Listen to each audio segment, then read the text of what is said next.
This is the most dangerous unabridged tidal island in the UK, where more and more people are being rescued every single year. It's well dangerous. I remember being a kid and being told, don't go over Sully Island, mate. You see people trying to come across with the riptides, and other people trying to go out and rescue, put themselves in danger as well. 30 people have been rescued already this year, and after tonight the number has risen, making Penarth Lifeboat Station one of the busiest in the country. Sully Island is one of 43 unabridged islands in the UK, located between Sully Bay and Swanbridge Bay in South Wales. And though this island is not that big, being only 14.5 acres and approximately 450 metres in length, it's where it's actually situated on the north coast of the Severn Estuary, which makes it so dangerous, as this boasts the second highest tidal range in the world, between 12 to 14 metres high.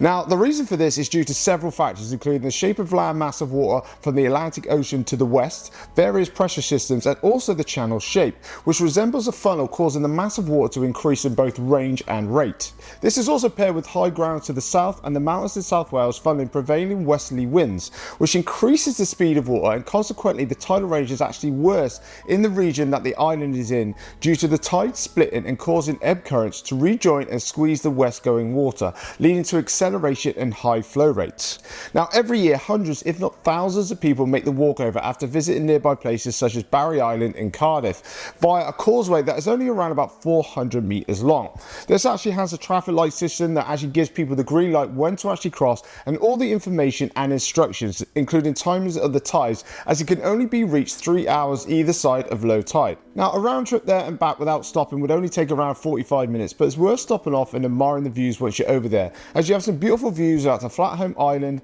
Split Rock Battery and the North Devon Hills in England, but through a number of reasons a small minority of people are still getting cut off by the tide. This leads to some people having to be rescued by the RNLI, who come and place them in boats and bring them ashore. But there are some who actually try to cross this causeway when they see it's not very deep, thinking that it's actually okay to either wade across or swim, not knowing how powerful and how fast the tide is when it's coming across the causeway, as this forms rapids over the rocks, which become stronger as each minute passes. It's actually strong enough to sweep you off your feet, and you can get caught up in a riptide. And though some have been lucky enough to be rescued by either members of the public or the RNLI, there have been many that have drowned attempting to do this. Now, this tidal range around the island has not only been a problem for tourists visiting the area in recent times, but it's also been a problem for people for centuries before. As Swanbridge and the waterfront itself is actually protected by the island, it's actually used as a commercial harbour and port for hundreds of years, as historical records show that trade masters had to pay an import duty, but also shown that many attempted to avoid doing this by smuggling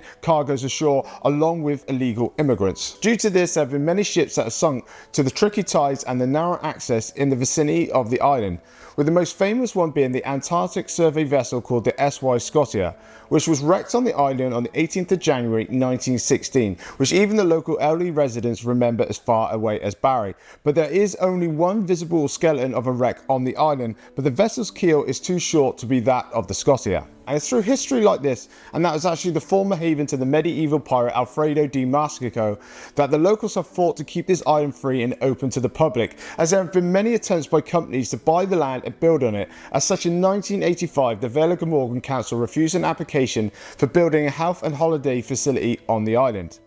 with more recently the island actually going up for sale in 2011 by a firm of local chartered surveyors, Cookie and Arkwright, for an initial price of 1.25 million, which actually was reduced to only £95,000 due to lack of interest. Now, this invoked a lot of interest from investors both home and abroad. So the locals formed a campaign called Keep Sully Island Free for Everyone, and we're trying to get 950 people together on a Facebook group to all invest £100 each to buy the land, but sadly they could only get 650 people. But when they thought all hope was lost, a local mystery buyer, who is only known as a sailing enthusiast, brought the land for what was said to be a considerably more than the asking price, setting up a committee to look after the island for generations to come. Now, through all the hard work and sacrifice of the locals, this island's been saved from being commercialised and is free for the public to use. But they don't want this to be a cost of someone's life. Places like this are great to explore and enjoy, but places to be respected as well. And tragically, people lose their lives every day, not taking the tides in the sea seriously. And hopefully, moving forward,